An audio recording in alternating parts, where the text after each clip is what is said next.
Good morning, everybody. So, this is the third interview that we are having with the Ohio Minority Supplier Development Council and the MBEs that make up that statewide and actually national organization. And today we are lucky enough to have Jessica Sheely with GPD Creative down in Cincinnati. Jessica, how are you this morning? I'm doing very well, John. Thank you. How are you doing? I'm doing very well too.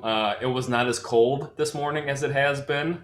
Still needed to run the defrost a little bit, but all in all, I think we're doing pretty well. I would assume that you're a little bit warmer down in Cincinnati. The weather in Cincinnati can be a little bit tricky. So you never know what you're going to get when you step outside. Alrighty. But it is feeling a little bit warm. The sun is shining, so I won't complain. All right, I like that.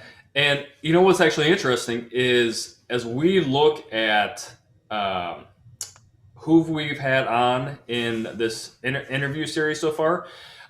We have had Sudarshan up in Cleveland. We've had Zulene here in Columbus, and now Jessica kind of completes the 71 corridor down there in Cincinnati. And I actually think that that's one of the beautiful parts about MSDC being a statewide agency is that you have access to not just this community from a location standpoint, but a really broad and diverse group of partners and business owners that span every industry, every age group. However you can define diverse, that's what it makes up. I was wondering just about your feelings about MSDC and how you got started with that group. Yes, absolutely. So, GPD Creative Agency has been a part of the Ohio MSDC, NMSDC network now for about 2 years. And I originally became introduced to the network after having serving at an organization that was also a minority and woman led company. And so that was my initial introduction into it. And then when I began my journey as a full time entrepreneur business owner, I definitely wanted to explore the avenue of becoming a certified minority owned business. Already having the understanding of what it meant, having a little bit of an inside introduction into the events and the activities that the organization puts on, and so I really wanted to pursue the certification. And so it has been a continuous process, really. It's one of those things is, you have to work it in order for it to work. So it's been a great experience thus far, really meeting other MBEs and also meeting corporate members and learning how we can bridge the opportunities between MBEs and corporations. Yeah, that's great. And I guess Jessica, I'd take a step back. Is could you just give us a little bit of background about how you got to this point, especially with GPD? Absolutely. So, GPD stands for Green Pasture Designs. We are a creative agency that specializes in creating a professional and high converting digital presence for small businesses and nonprofit organizations. We were established in 2015. I founded the company after taking a year long journey, I'll say, of self discovery, where I traveled around the world to 11 countries in 11 months. Mm. And after that incredible life changing experience, I was coming back to the States and knew that I wanted to come back in the role of an entrepreneur business owner so that I could use my passions and the skill sets that I had developed over the past previous 10 years to assist other business owners who, have dreams of building great businesses that are maybe purpose driven businesses, but don't want to spend sleepless nights building websites and creating logos. And so that was really why our organization has been created. And we've been very fortunate to serve several organizations. Some familiar names here in Cincinnati are the Cincinnati NAACP. We've done some work with the Greater Cincinnati Waterworks Hmm. and some other local organizations as well. And we serve organizations nationally and worldwide. So hold on, worldwide. Where's the farthest away that you've worked with a client? The fifth or no, Cambodia. Uh, and Cambodia is and the how furthest did you away. get that client? So that client actually was a product of my journey that I took in 2014. Really, the organization that I partnered with in doing that mission trip, they really wanted the folks that traveled abroad to partner with organizations that are already in existence. And so I was able to use that opportunity while I was serving to really understand what the needs of that particular organization was. And they really had a drive and a push in their local community in Cambodia to teach the community English.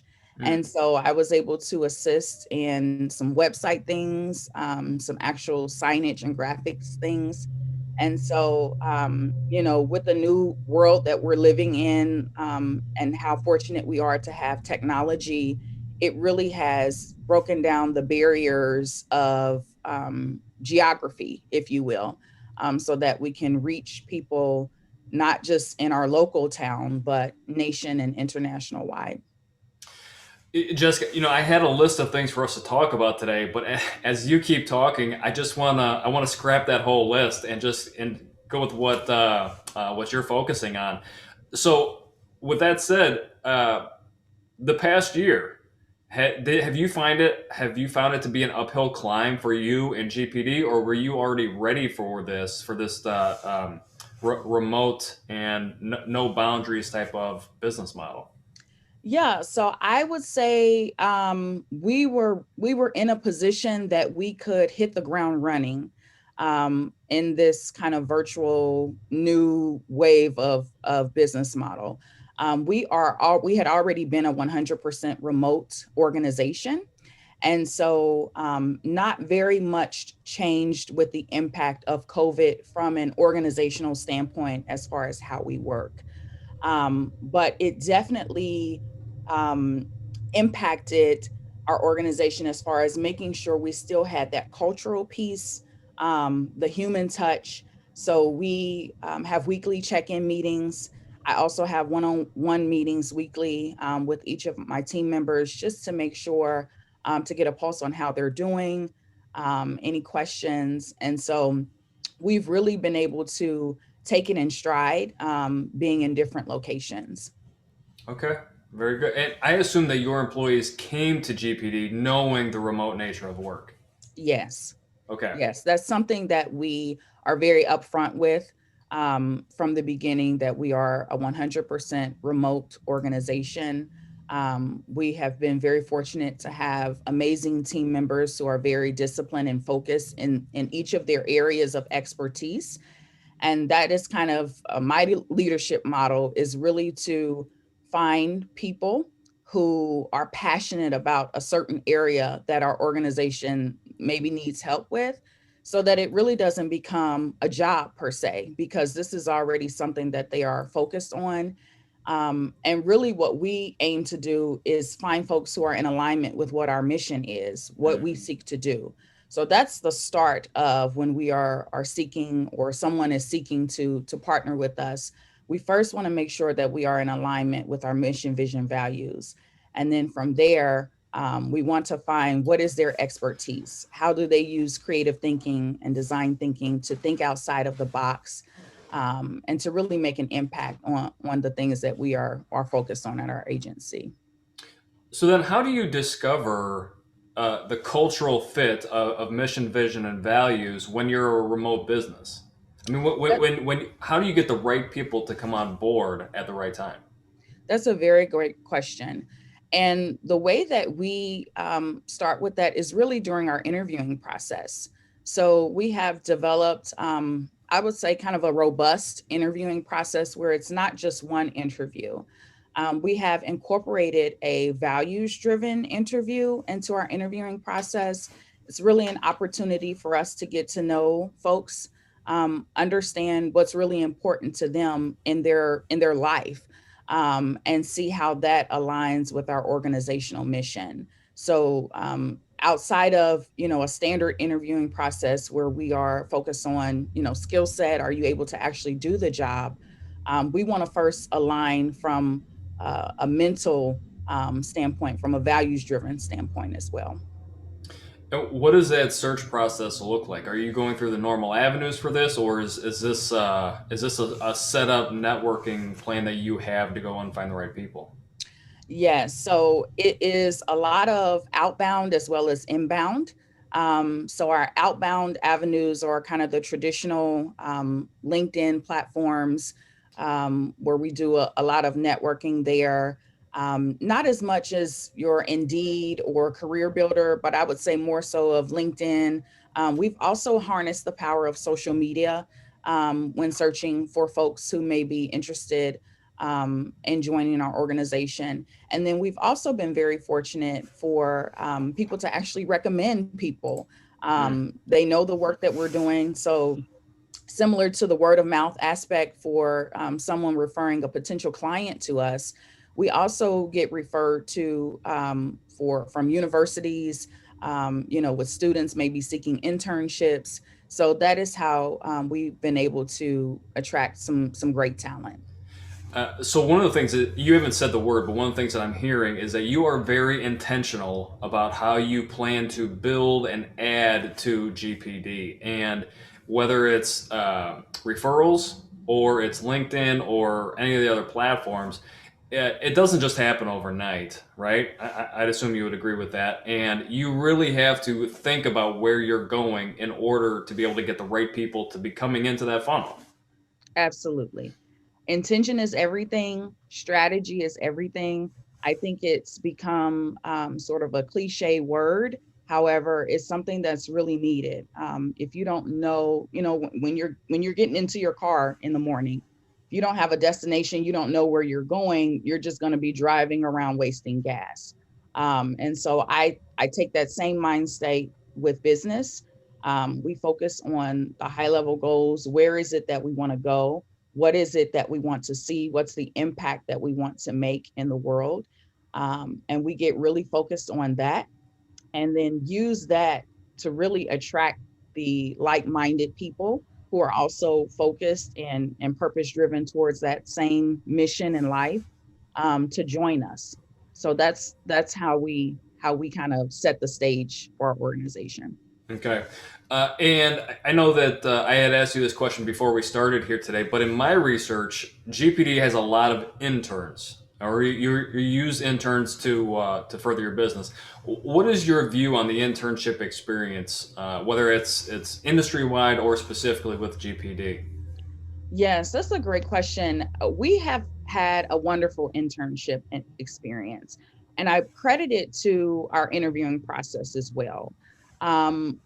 Just because they're students doesn't mean that they don't have values or aren't thinking about those types of things. So we incorporate the same interviewing process. But the thing that I think I personally like most about working with students and interns is their energy, the young talent, the ability to think outside of the box. They haven't had a lot of experience, which some people may think that that's a negative. I actually view that as a positive, because they're fresh minded. They don't have all of the stereotypes and kind of they haven't been in the corporate America setting so much. So it's still kind of new and fresh, the way that they think. And I appreciate that, especially in the field of technology, because it's a field that is ever changing. And so you constantly have to be thinking about what's next. How can we serve people better? How can we digitize empathy? That's something Mm. that we've been talking about a lot at our organization. So I found that working with young people has really helped me as a leader to find out, okay, what's up and coming, what's new, what are folks talking about. And really quickly, I'll share. We recently did a rebrand late last year, and so I had the opportunity to ask our students what they thought of our brand. And the feedback, John, it was phenomenal. When you're in an organization and you're living it and breathing it every day, you kind of know how, what you think people think about you or what you think about the organization. but it's great to hear the feedback from others on how they perceive your organization. So being able to be in a situation like that where we can use that young talent, get their feedback on how they view the brand, how they see it in 10 years, 15 years, is really invaluable. That's very interesting. So we had a couple questions come in via the chat, and I wanted to summarize those. The first was 11 countries in 11 months. Is this something that you planned out, or was it part of a bigger program? So it is something that I set out to do. Okay. However, I found an organization who already had the work going on. That organization's name is Adventures and Missions. They Okay. are a nonprofit organization based in Georgia, and they mobilize several different mission trips. The trip that I participated in is called the World Race, and that's the trip where we traveled to 11 countries in 11 months. I went by myself, basically. I joined along with 42 other strangers that I had never met, Hmm. who were all kind of similarly at a point in their lives where they were seeking something new, fresh, and different. Um, it was, I believe the age range is a certain age range for the group that travels. But we met up for a brief training prior to our journey, and we all launched, meaning left, in January of 2014, where we started in Central America, traveling to 5 countries there, 4 countries there, spent some time in Southeast Asia, and then ended our trip in Africa. Okay. And so I'm going to try and tie this back to what's going on here and some of the initiatives surrounding diversity, equity, and inclusion and stateside. Um, and maybe those really aren't the right words from your perspective, but how did that trip impact the mission and vision and values and how you view yourself as a leader for GPD? That's a great question. I would say that trip itself not only, of course, impacted GPD. Of course, it was the birth of when I founded the organization, but it impacted my worldview entirely. I took the trip in 2014, but I still carry a lot of, the lessons, the life lessons that I learned. I actually put it into a book that I won't talk about the book, but one of the lessons that I talk about in the book is from the very first country we traveled to in Guatemala. And really quickly, we the team that I was with, one of the tasks that we had to do was go to the city dump in Puerto Barrios, Guatemala. And there are actually families that live in this condition. So they receive their food, their clothing, the children, the toys that the children play with. All of that came from the city dump. That experience greatly changed my life. As you'll see on our background, our two primary business pillars are sustainability and social justice. So when we talk about sustainability, I always think about that experience because we are very fortunate here in the States with all the things that we have. But I'm also thinking about how can we do more with less? How can we preserve our planet? We're coming off the hinges of April, celebrating Earth Month and Earth Day. But this is something that we are passionate about 365 days of the year. I always say, what good is our planet if we don't have our people, and vice versa. So we're really focused on people and planet. And that trip was definitely the starting point of waking me up to the notion of, our resources and how can we be more sustainable? How can we impact our where we are locally as well as our Yeah. world? Okay, so there's no good way to take this left turn, so we're just going to take it and see where it leads us. Yeah. When I was doing my research on you and GPD, I came to the blog on your website, and I get the impression that you are very free with content, information, and expertise. Is this intentional on your part?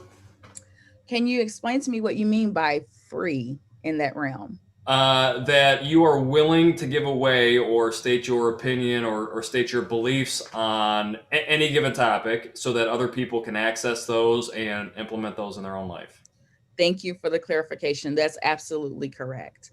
Um, I have moved into the position personally as the founder of this organization to be more of an educator.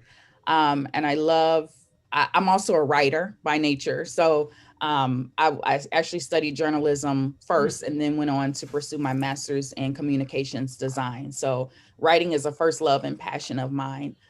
So when it comes to the area of content and putting out information, I'm definitely a fan of putting out information. I don't fear, somebody else seeing or taking something.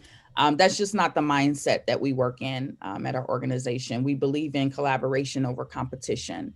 And so we also believe that if we want to attract the right folks to become our clients, um, we need to educate them. We need to let them know how our process works. We need to let them know what the difference between a brand identity, a logo. So that education piece, we really put that in our blog and our content marketing strategy. And so we definitely are on the side of probably giving more information than some would think is okay to do. Mm-hmm, mm-hmm. And I told you that I want to have my students read the 8 reasons why writing things down leads to small business success right at the beginning of every semester. Okay. Yes. And I feel like it's almost like that parent relationship. Like if it comes from somebody else, they're going to listen to it better than if I actually tell them that. Are there any other areas, any other posts that you would point people to that you are really proud of or that you think have an exceeding amount of value? Yes. So there is an older post. I have it up by my computer just so I make sure I don't botch it. It's C plus. It's an older post. Let me just get to it so I don't mess it up. But it's basically talking about consistency. And many people are often asked, there's all of these different things you can do. C plus R equals a capital R. That's the name of our blog. It's if you have to do a little bit of digging to the second page to get to it. But it's talking about how to get brand recognition in the marketplace. I would point that out because there's all kind of different tools, platforms out there, but the main component of getting your brand out there and visible is consistency. People want to see that you are consistent. And it goes across the board, not just based on how your brand looks, but how people are treated when they first engage with your company throughout the entire process. And so I think that would be definitely a blog that folks should check out on our site. And this is one that says the number one element of a successful brand, right? That's correct. Okay, I'll make sure and link to that when we wrap up here today. So let's talk about students real quick and people that want to get into entrepreneurship. Because I got the impression that this was not your first career move. Is that right? That's correct. That's Okay, so correct. how did you decide to get into entrepreneurship and what points or what steps would you give to someone who's looking to do the same move? I love this question. Entrepreneurship was not what I set out to do, but it is who I am. And so I would say for anyone who knows that they want to be an entrepreneur or maybe doesn't know that they want to be an entrepreneur yet, um, I don't want to sound, repetitive or redundant, but grit and consistency are you need consistency in the realm of entrepreneurship as well, and grit and perseverance. I am one who is a bit relentless about the things that I want out of life and getting there. And so that is definitely a spirit of an entrepreneur, because you will fail many times. There will be mistakes, there will be blind spots. But if you really believe in what you're doing, then you get back up and you keep going. And that's really what my why is. I became an entrepreneur for the freedom. I became an entrepreneur for the legacy. I have a daughter, and so I want to be able to leave something behind for her and for my family. So those are kind of my personal reasons of why I became an entrepreneur. And now that I'm in the field, I absolutely love it. I have become sort of unemployable, if you will, Yeah. just because even on the bad days as an entrepreneur, for this is for me personally, it still outweighs, you just can't put a price tag on having the freedom to work for yourself, being able to make decisions, learn so much. I'm a sponge. I'm a lifelong learner. And so I don't know all the answers, and I'm constantly learning. And being an entrepreneur really forces you to do that. Okay. You said grit. How are you teaching your daughter grit? Oh boy. Well, I'll be honest with you. My daughter right now is teaching me grit. Okay. She is 2. She's a toddler. She's going on 3 or 30. And she is definitely relentless about what she wants. I heard another friend, I will say that children are master manifestors because they won't let up until they get what they want. And so they show us grit, whether, right now is if it's a show she wants to watch or a toy she wants. Um, she will make sure that I give her my undivided attention when she calls for it. So I think children are masterful teachers in that way. She's showing me that grit. She forces me to have that grit because she's a little one that's depending on her mama to show her what life is. So I can't at this point go without it. It has to be there. Okay.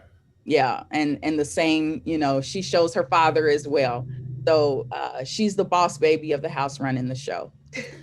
It's interesting all these lessons that we unlearn as we get older, right? Yeah. Because your daughter's 2, I have twins that'll be 13. I don't know, in a couple of weeks, and then I have a 9-year-old as well. Oh yeah. And they've already started to unlearn some of that work ethic, right? And trying to find ways to reinstill that. Um, and I don't know. Sometimes it just takes bribes. I don't really have a good answer for you as far as that goes. I'm with you. Yeah. Okay. So Jessica, to be respectful of your time, don't want to keep you too much longer. But I was just wondering, what ask do you have of us in education, especially at the community college level, when it comes to how we interact with students, how we prepare students, and any last words you would have about students trying to take that next step and either get an internship, get your foot in the door, or start their career. That's great. The first word that comes to mind for me is initiative. As an organization that's looking to hire students, looking to hire in general, we are looking for people who take the initiative, who show ownership. And so some of those, I don't want to say soft skills, but skills that you necessarily may not learn from a textbook, um, is something that we look for. So I would say that mentorship, encouraging mentorship for students, um, preparing them in the best way possible for this new world and what it looks like to be an employee, um, and and also um, the main thing for me is really telling them to be true to themselves, as they embark on a new phase of entering their career. Be true to themselves, stick with passion, be intentional, and definitely have grit. Okay, wonderful. So that's going to wrap us up for our interview today with Jessica Sheely of GPD Creative Agency, and that is Green Pasture Design, right? That's correct. All right, wonderful. And Jessica, I really appreciate your time. I appreciate your energy and your passion and how you've been able to kind of display that. But then also not just passion for passion's sake, but focused and intentional. and purposeful as some of the words that you've chosen to use today. So, Jessica, thank you very much for that. And you can check out this interview along with the other ones we've done at the Columbus State Community College Business Programs YouTube site. So, thank It's you, been a Jessica. pleasure, John. Thank you. All right, have a great day. You as well.